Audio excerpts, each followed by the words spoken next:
Bonjour chers amis, j'espère que vous allez super bien. Soyez les bienvenus. Mon nom c'est Gitas Semevotonoucoin, je suis entrepreneur et c'est un plaisir pour moi de vous retrouver dans cette nouvelle vidéo. Tu es un jeune, tu as 15 à 50 ans, tu es en quête d'idée ou tu as une idée mais tu tardes à la concrétiser, ou que tu es un futur, un cadre d'entreprise qui cherche à passer à un autre niveau de ta carrière, tu veux être financièrement libre, tu te retrouves à la bonne place et au bon moment. Avant d'entrer dans le vif du sujet, permettez-moi de rappeler que nous sommes en train de parler de ce que les jeunes ont besoin pour réussir. Et la série de vidéos est intitulée « De quoi ont besoin les jeunes pour réussir ?» Le premier chapitre que nous avons ouvert intitulé « Les jeunes ont besoin de s'informer ». Et le premier épisode hier a répondu à la question « Jeune, quel type d'information consommes-tu » Aujourd'hui, nous allons parler du thème « Jeune, quelle est l'information qui t'amène à la réussite ?» L'information est comme une devise pour notre destinée. Si tu es un jeune, tu dois comprendre que la qualité de l'information que tu as va te permettre d'aller plus loin ou pas. Je veux dire, c'est la qualité de cette information-là qui va te permettre d'acheter les bonnes ou les mauvaises choses sur la route de ta destinée. Et on comprend aisément ce pourquoi des gens, certains jeunes ont du succès et d'autres n'ont pas. Certains jeunes réussissent et d'autres ne réussissent pas. L'information, permets-moi de la définir également comme l'ensemble des nouvelles qui influenceront nos pensées et qui influenceront également nos actions. Lorsque tu vois quelqu'un en train de poser des actions aujourd'hui ou est en train de penser d'une certaine manière, ça ne vient pas au hasard, ça a commencé quelque part, ça a commencé très loin. Alors, Zig Ziglar dit par exemple que n'importe qui peut réussir s'il prend le soin de savoir ce que ça coûte. Nous ne sommes pas encore au niveau du prix à payer, mais pour connaître le prix à payer, il faut avoir la bonne information.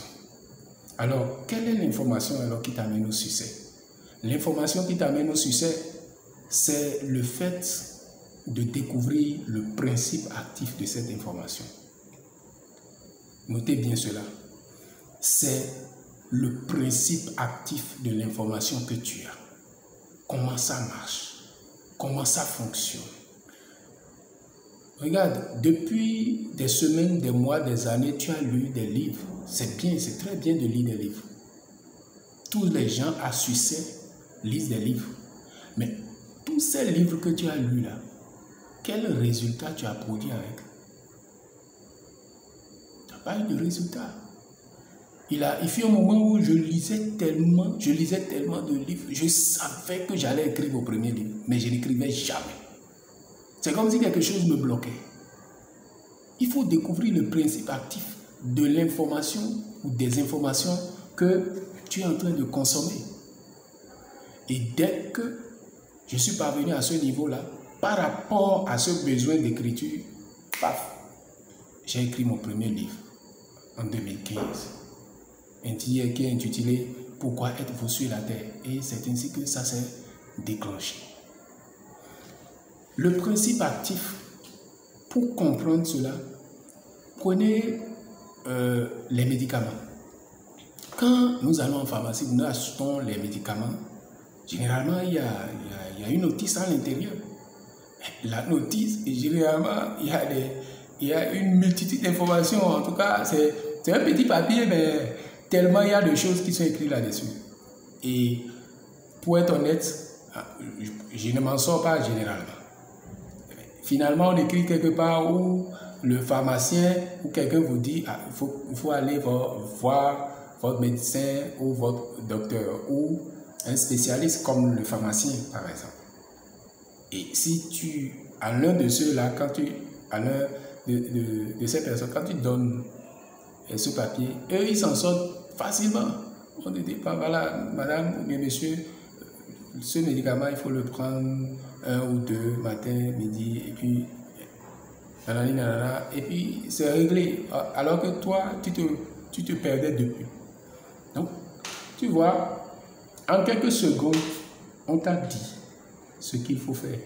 Alors que si c'était toi seul, tu pouvais passer une semaine là-dessus. Oui, le médicament guérit, tel. Mais comment on administre cela? Quelle est la dose? Quand est-ce qu'il faut prendre? Il y a des médicaments qu'on ne prend pas le soir. C'est matin, il faut prendre. Il y a des médicaments qu'on ne prend pas, qu'on ne prend ni le soir, ni le matin, et qu'il faut prendre à midi. Si tu prends ça le matin, tu n'auras pas les résultats. Nous avons lu les mêmes livres, nous avons suivi les mêmes formations, mais ce qui s'est passé, c'est que nous n'avons pas eu les mêmes résultats.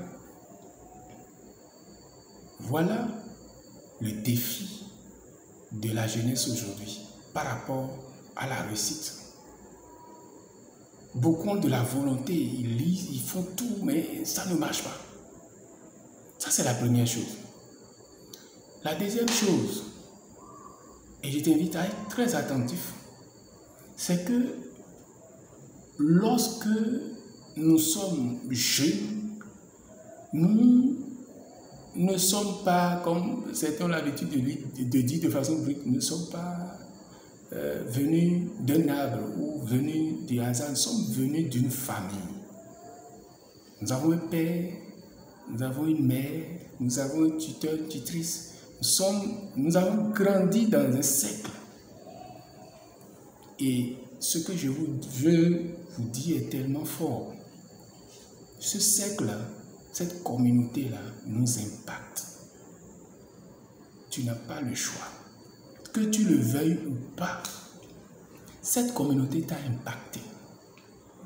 La manière dont tu parles aujourd'hui, le langage que tu as, même la façon dont tu marches, la manière dont tu écoutes, tu regardes, tu les as copiés involontairement quelque part. La façon dont tu te mets en colère là, tu as copié ça quelque part. C'est vrai, il y a des choses que c'est au niveau de nos gènes. Mais la bonne nouvelle est que, en tant que jeunes, par la bonne information, nous pouvons transformer tout cela aujourd'hui en bien et réussir.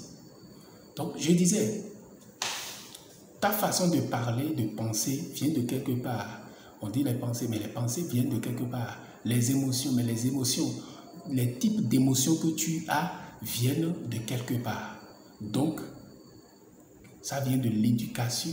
Quand je parle d'éducation, c'est de l'information que les parents nous donnent au fur et à mesure. Fils, on ne fait pas ceci. Fils, ça, cette pierre-là, on ne marche pas sur ça. Si tu marches sur ça, tu auras des maux de tête, je ne sais pas. Et au cadre. Chacun selon sa religion, en fonction d'où il vient, en fonction de l'ethnie et autres, on a une certaine mentalité. Regardez un peu au Bénin, regardez le peuple Adja, regardez les Yoruba, regardez les Fonds. Ils ont différentes manières de faire le commerce, ils ont différentes manières de se comporter. Et lorsque vous analysez également la réussite dans une certaine affaire, ça diffère d'une ethnie à une autre. En réalité, ce n'est pas l'ethnie, ce n'est pas la religion, la chose. Non, mais c'est l'état d'esprit. Plus proche une ethnie, une religion ou autre sera des principes de réussite, plus facile, les gens qui sont là-bas vont réussir. Plus facilement, ils vont réussir. Donc, j'aimerais partager ces 3 éléments-là avec vous pour que vous sachiez l'information qui amène au succès ou à la réussite. Nous sommes impactés par notre milieu, par notre communauté. Pourquoi? Et au cercle restreint, par nos parents. Pourquoi? Par le biais de la programmation verbale. La programmation verbale, je l'ai entamée tantôt en disant quelles sont les choses là que vous avez entendues en tant que jeune. Quelles sont ces choses-là que ton père a l'habitude, ton tuteur, ou bien ton grand frère, ton oncle a l'habitude de te répéter. Ah mon fils, la vie est compliquée, hein? L'argent ce n'est pas facile. Tout un tas de choses. Sauf les choses qui amènent au succès. Et ces choses-là que tu as eu à entendre, en grande partie sont à la base du fait que tu n'arrives pas à réussir. Malgré que tu as un bon emploi, malgré que tu as de gros diplômes, si tu n'arrives pas à trouver d'emploi, c'est à cause de certaines choses que ton père, ta mère, en tout cas, celui avec qui tu as vécu. Il y a des choses que ces personnes-là ont l'habitude de te répéter, ou tu as l'habitude d'entendre à la télévision, peut-être à la radio. Et ça fait qu'aujourd'hui, tu n'arrives pas à trouver d'emploi, tu n'arrives pas à trouver de financement, tu n'arrives pas à concrétiser ton idée d'entreprise. Ce que je vous dis peut sembler banal, mais c'est profond. Et j'en sais quelque chose. Tant que tu n'as pas renversé cette tendance, ces paroles, sache déjà que cela définit déjà tes propres paroles. Et puisque tes propres paroles ne sont pas alignées avec l'emploi, le financement, l'entreprise, en tout cas, tout type d'objectif que tu veux réaliser, puisque les paroles ne sont pas alignées là-dessus. Des fois même, tu peux faire un effort pour dire, quand tu as suivi, tu as lu certains livres, tu peux faire l'effort de dire autre chose. Mais le truc, c'est quoi? Au fond de toi, la voix te dit que non, c'est faux, c'est pas vrai, ce que tu es en train de dire. Ça veut dire que, à la racine, l'invisible n'est pas encore géré. Permettez-moi de dire ceci. Lorsque vous faites une impression, c'est-à-dire un document que vous imprimez, il y a des erreurs sur le document. Vous avez imprimé. OK? Et il s'agit de faire quoi maintenant? De corriger. Qu'est-ce que vous avez fait? Vous prenez le document et vous prenez une gomme, vous commencez par nettoyer. Ou vous prenez une lame, vous grattez, je ne sais pas. C'est une manière de corriger aussi. Quand vous avez fini de faire ça, vous lancez encore une autre impression. Qu'est-ce qui va se passer? C'est le même document qui va sortir. Mais pour que ça soit corrigé, qu'est-ce qu'il faut faire? C'est pas par vos paroles que vous allez commencer par faire des efforts pour corriger vos paroles, pour que maintenant vous trouviez l'emploi, que vous puissiez avoir la promotion, que vous puissiez être excellent, que vous puissiez trouver le financement, concrétiser votre idée d'entreprise et tout autre objectif, voyager et tout cela. Si vous faites ça, généralement, on échoue, et lamentablement. Et vous allez dire que ce truc-là, ça ne marche pas. Il faut commencer par aller sur l'imprimante et l'ordinateur. Tu rentres dans le fichier et tu corriges. C'est la seule condition pour qu'un nouveau document, corrigé puisse sortir de ton imprimante. Tu peux casser l'imprimante, ce n'est pas la faute de l'imprimante. Et notre corps, c'est comme ça, c'est comme l'imprimante. Il y a des choses que nous ne voyons pas. C'est là-bas qu'il faut commencer la correction, parce que l'invisible commande le visible. Parce que le spirituel commande le physique. Est-ce que tu me suis un peu? Alors, deuxième chose, quel exemple as-tu reçu? Quelles sont ces choses-là que tes parents font à côté de toi? Quel exemple on t'a donné? Tu es conscient que, en tant qu'enfant, on est beaucoup plus amené à faire ce que nos parents font, nos tuteurs ou tutrices font, que ce qu'ils disent même. Même si ce qu'ils disent là, ça nous impacte aussi, ce qu'ils font nous impacte encore plus. Les enfants demandent plus de nourriture, leur maman commence par crier pour dire des choses. Ah, la vie est compliquée, la vie est difficile. Maman, achète-moi un vélo, achète-moi ça. Tu dois trouver maintenant les bonnes paroles. Comment on ne te demande pas d'aller lui acheter vélo, d'aller lui acheter avion ou les choses qui ne sont pas dans tes moyens. Ce n'est pas ça. Ça, c'est juste une parenthèse. Mais le truc ici, c'est qu'il y a de ce type-là de faits, d'exemples, j'allais dire, d'exemples que tes tuteurs, tes parents t'ont donné qui font qu'aujourd'hui, il serait difficile pour toi de réussir. Est-ce que tu vois un peu? La troisième chose, c'est quelles sont les situations que toi-même tu as vécues? C'est-à-dire qu'il y a certains événements-là qui se sont produits, à certains qui ont été traumatisés à jamais par certaines situations. Parce que peut-être ils étaient en train d'étudier, leurs parents voulant leur procurer tout ce qu'il faut. Le parent est mort dans un accident, il va raccrocher la mort du parent au succès académique. Et puis, je dis peut-être de n'importe quoi, mais à partir de là, succès académique rime avec mort de parents. Des choses comme ça. Où des gens peuvent choisir des métiers et ces métiers-là sont reliés à ces événements émotionnels qu'ils ont vécus, pas parce que c'est ce qu'ils doivent faire. J'ai entendu une histoire d'une dame comme ça qui est devenue médecin parce que son père était malade. Pourquoi? Parce qu'un jour, ils étaient dans un restaurant, la femme se plaignait du fait que le mari n'arrivait pas à leur donner un certain niveau, leur offrir un certain nombre de choses.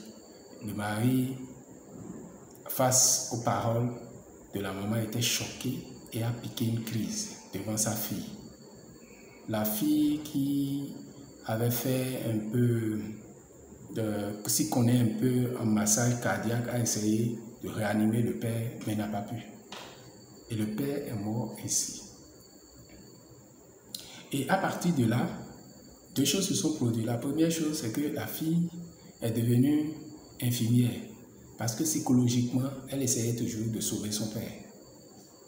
Le fait qu'elle n'est pas parvenue à le réanimer l'a marqué. Deuxième chose, le fait de ne pas avoir les moyens financiers, ce que ça peut créer. Elle va vouloir devenir riche, pas devenir riche pour pouvoir servir les autres, pour pouvoir rendre service à l'humanité, pour pouvoir être heureuse, mais elle va vouloir devenir riche pour que ce qui est arrivé à son père ne lui arrive pas aussi ou à ses enfants. Du coup, ce n'est pas la bonne motivation. Donc, dès qu'elle va suffisamment accumuler de l'argent, il y a un cycle qui se produit qui fait qu'elle va commencer par maintenant avoir peur. Dès que la quantité d'argent qu'elle pense accumuler pour être à l'abri de ce problème, dès que cette quantité est acquise, elle va commencer maintenant par avoir peur d'en manquer. Il ne faut pas que la quantité baisse. Il ne faut pas que je perde ce niveau de vie. Sinon, si je le perdais, j'allais subir ce que mon père a subi. Et vous savez ce que la peur entraîne. Ce dont nous avons peur, c'est ça qui nous arrive. Du coup, les choses vont se produire et elle va perdre l'argent. Et ce cycle interminable va continuer. Donc, devenir riche, être révolté, pour devenir riche, il faut être révolté en se basant, en ayant les bonnes motivations. Si vous devenez riche pour pouvoir manifester la gloire de Dieu, vous devenez riche pour servir les autres. Parce que servir, il y a une joie dans le service. Nous ne sommes pas encore à ce niveau. Vous voulez servir les autres et ce faisant, devenir riche. Et vous voulez être heureux, être utile, être une source de bénédiction pour l'humanité. Si ce n'est pas pour ces raisons et ces d'autres raisons, vous allez peut-être accumuler l'argent, mais des événements vont se produire et vous allez vous retrouver à votre position initiale. L'information qui t'amène en tant que jeune à la réussite, c'est l'information qui te permet de travailler sur ces aspects.